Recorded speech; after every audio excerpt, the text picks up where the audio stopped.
musta piti tulla kirjailija. Kaikki kirjailijat on juoppoja. Fantastista.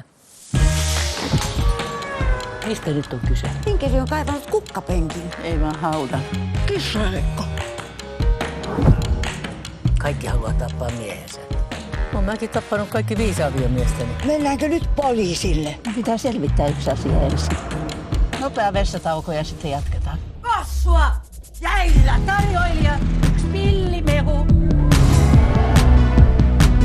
Tapiolla oli diabetes. Se on eutanasia. Sekin on laitonta, Sylvi. Jos saa tilkankin viinaa, multa katoo kaikki estot. Nyt mulla on sitten tippuri. Oi jumala. Tämä on todennäköisesti mun elämäni tärkein reissu. Mun pitää tietää, kuka mä olin.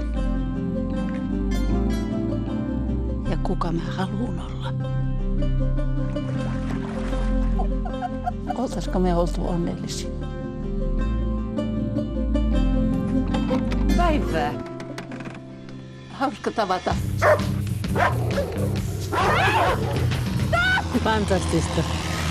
Sinun mä nauttisin nyt. Jäät kiinni kuitenkin. Mut täytyy päästä kirkkoon, että tämä paha olo lähtee. Siihen tarvitaan krematorio. Tämä on viimeinen kerta, kun mä lähden teidän kanssa yhtään mihinkään.